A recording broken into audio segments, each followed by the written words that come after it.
Coucou les merveilles, c'est Chloé. Aujourd'hui, je vous présente un oracle auto-édité écrit par Lana et illustré par Nougara. Donc je vous montre comment il se présente dans une magnifique pochette. Elle est vraiment très jolie et puis elle est grande, hein, vous voyez, par rapport à mon visage. Elle est vraiment magnifique.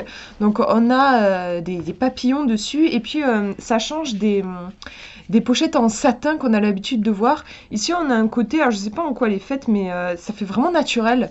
Ça rappelle des trucs un peu en toile de jute. Je sais pas, ça me fait penser à ça.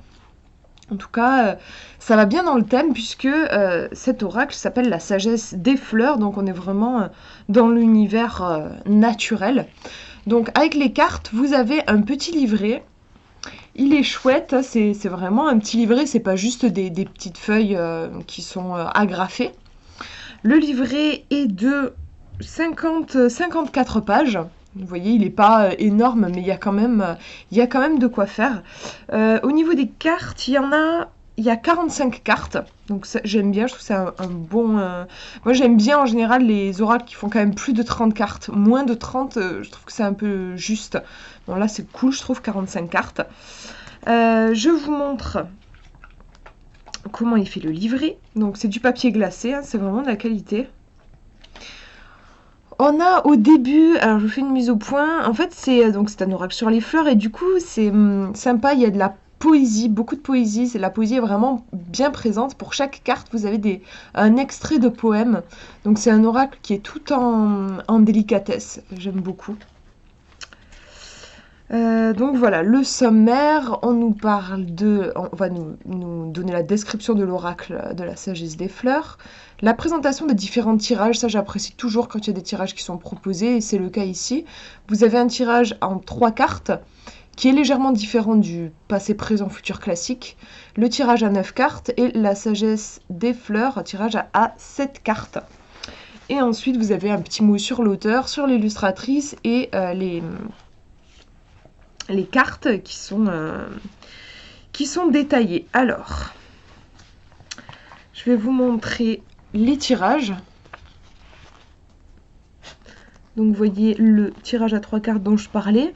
On a la première carte qui va nous parler du projet, de l'action à réaliser, la question, le moment présent. Ensuite, les éléments qu'il vous faut entreprendre. En fait, c'est marrant, je trouve que c'est un oracle qui est très propice pour les projets. Et on le retrouve dans les tirages. Vous voyez, on parle ici de projet pour réaliser un projet. Donc ensuite, les éléments qu'il faut entreprendre, que vous devez vivre ou surmonter pour atteindre votre projet, la solution. Ici, vous avez passé, présent, futur, ce qu'il faut dépasser ou surmonter, les blocages, les potentiels. Dans le futur, ce qui va prédominer, dans le futur, ce qui va demander des efforts. Et puis la conclusion du tirage. Ici, on en a un autre, il est aussi question de projet. Vous voyez là, le numéro 5 et 6, si vous réalisez le projet ou si vous ne réalisez la réalisation ou non du projet. En effet, je trouve que c'est très pertinent puisqu'on est sur l'univers des fleurs et je trouve que les projets, ça ressemble à des petites graines qu'on plante et qu'on espère voir germer. Donc je trouve que c'est super sympa, c'est très à propos en effet. Et donc ouais, les cartes, je vous montre. Donc on a une page pour chaque carte. Donc c'est en noir et blanc, on a la représentation de la carte dans une petite bulle. Ici, on a un extrait de poème, comme je vous disais. Et puis, on a des petits points. Vous avez toujours 3 points, en fait, qui vont venir détailler un petit peu la carte. Et j'aime bien ici, en gras, on a... je trouve que c'est vraiment si on est pressé, en fait, on peut juste lire ces mots-là et on a déjà tout de suite une idée. Là, la rose infinie, bon, ça me dit peut-être pas grand-chose, mais quand je vois être soi, rayonner, s'affirmer, je me dis, ok, je vois de quoi ça parle.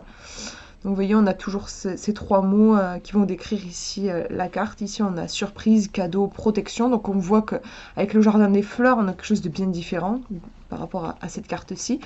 Et après, ouais, dans un petit encadré, vous avez les vertus thérapeutiques de la plante.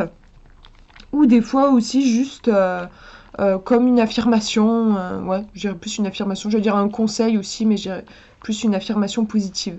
Donc c'est un jeu qui est vraiment très positif, qui se veut réconfortant, je pense. Enfin, moi, je le ressens comme ça. et soutenant en fait. Il a une énergie très féminine, je trouve, très yin, très douce. Donc je vais vous montrer encore une double page et puis on va passer aux cartes. Là vous ne voyez pas super bien. Cocon, introspection et repli sur soi. Jasmin blanc. Donc voilà pour le livret. Oui, je vous ai pas parlé du prix. 25 €. Il est vendu au prix de 25 € et je vous mettrai le lien bien sûr dans la description si vous voulez le commander. Alors, donc je vous montre. Les cartes, elles sont assez grandes. Je vous mettrai les dimensions. Elles sont de très bonne qualité et vous voyez brillantes. Moi j'apprécie parce que c'est toujours des cartes du coup qui glissent bien, je trouve, pour faire des tirages. J'adore le dos. On a un côté tout de suite très frais et puis très positif. Hein, le trèfle, on voit tout de suite la notion de chance. Et au niveau des tranches, on n'a pas de tranche particulière. On a des bords qui sont bien ronds. Et ça, c'est sympa, je trouve, parce que ça va avec l'oracle. Là, on a un oracle qui est tellement doux que je trouve super sympa, qui ait aussi ces bords tout ronds. Donc, je vous montre les cartes. Alors, désolée, j'ai mon chien qui fait un peu n'importe quoi et qui manque de faire tomber la lumière. Donc, ça m'a déconcentrée. Ouais, j'étais sur le mimosa. Donc voilà, les illustrations, on a vraiment comment dire, une influence manga. Hein. C'est tout en douceur, hein, et il y a aussi une influence un peu un côté. Il y a un mélange en fait, c'est-à-dire oui, ça rappelle clairement les mangas, mais on a aussi un petit côté mythologique en fait. Je sais pas, la façon dont elles sont habillées avec leur grosse ceinture et leur bracelet, tout ça. Même là, la coiffure, moi ça me pense une coiffure égyptienne aussi, je sais pas. On peut voir du grec, on peut voir de l'égyptien, on peut voir plusieurs trucs. Je trouve ça sympa. Donc vous avez le nom de la plante. Alors c'est pas un oracle qui va être facile, je trouve, à utiliser en intuitif si jamais vous ne connaissez rien aux plantes. Et c'est mon cas par exemple. Donc moi personnellement, juste avec les cartes, je vais pas réussir à développer grand chose. Je vais avoir besoin du livret pour mieux comprendre. Après, ce qui est sympa, c'est que du coup, ça permet aussi d'en apprendre plus sur les plantes quand on s'y connaît pas trop. Donc là, on a l'épissenlit sauvage. Après, il y a des plantes qui évoquent tout de suite quelque chose. L'épissenlit, c'est vrai qu'il n'y a pas besoin de s'y connaître en plante pour... Enfin, moi, ça me fait penser tout de suite aussi au souhait. Hein. C'est les magnolias. Et là, j'ai la chanson qui me vient direct en tête. C'est rigolo. Le liseron. Là, on peut faire un peu d'intuitif. C'est vrai que quand même, des fois, sur certaines illustrations, enfin, là, on voit vraiment, il y a une notion de lien. Clairement, la plante va faire le lien là entre les deux personnes et qui se regardent droit dans les yeux. Il y a une question de confiance aussi. Les arômes, je connais pas, enfin je connais les plantes comme ça, mais je savais pas que ça s'appelait comme ça. Le lys. Les capucines. Je trouve qu'on peut jouer un peu aussi avec les couleurs. C'est un oracle qui est très coloré. Hein. Vous voyez, là, on était vraiment sur la carte précédente, on était vraiment sur du rose. Ici, on a du orange. Moi, ça m'évoque tout de suite la créativité, le feu intérieur, le plaisir aussi. Si vous avez des bases en symbolique au niveau des couleurs, ça peut aussi être intéressant pour le coup, l'utiliser en intuitif et rajouter à votre interprétation la couleur. Les iris. Trèfle rouge,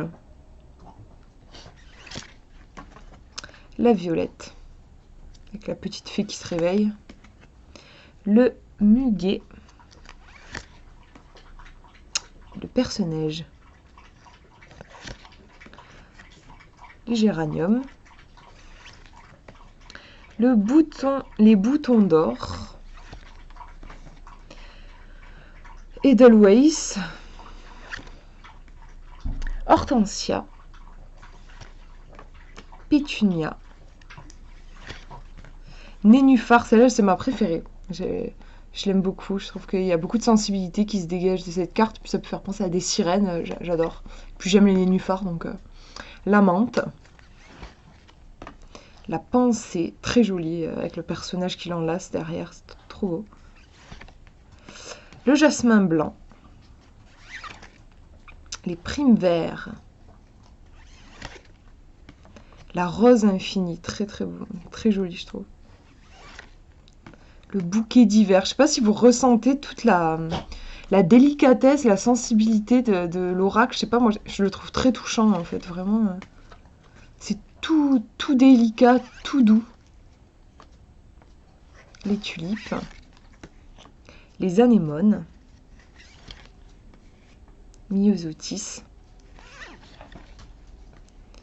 Alors là, les zolaïeuls, je sais pas si ça se prononce comme ça, et je connais pas du tout. Les dahlias, ça, pour le coup je connais. La lavande. On a souvent, je trouve, des personnages qui ferment les yeux ou qui sont dans des états d'émotion, des yeux qui pleurent. On a quelque chose, oui, je trouve, de très yin, de très dans la réceptivité, en fait. Hein. C'est vraiment un oracle qui apaise, je trouve, vachement. Il a vraiment cet effet-là. Les jacinthes. C'est marrant, ça me vient comme ça, je trouve que c'est un oracle qui a un effet tisane en fait. C'est rigolo puisque justement c'est le bouquet d'été, c'est des fleurs. Mais voilà, la tisane, moi je trouve que ça a quelque chose de très réconfortant, de boire une tisane bien chaude avec du miel avant d'aller se coucher. Et ben je trouve que cet oracle, il a cette énergie-là. Il a un truc un peu cocooning super doux quoi. L'immortel, très joli, j'adore. Le thym. Le bouquet de printemps. Je me dis que ça peut être sympa dans la pochette. Moi, je viens de le recevoir aujourd'hui, donc je ne l'ai pas fait. Mais de mettre des fleurs séchées, ça peut être super sympa pour protéger l'oracle. Je pense qu'au printemps, je partirai à la chasse aux fleurs. J'en mettrai quelques-unes à sécher dans la pochette.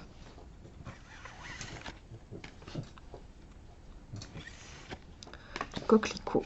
Très joli les coquelicots, c'est une fleur qui me parle beaucoup. À la fois le côté fragile et puis le côté fort avec ce rouge vachement, un côté flamboyant. Donc voilà pour cette présentation, j'espère que ça vous aura inspiré, je le trouve vraiment magnifique, je suis très reconnaissante de l'avoir auprès de moi. Voilà, je vous fais de gros bisous, prenez bien soin de vous.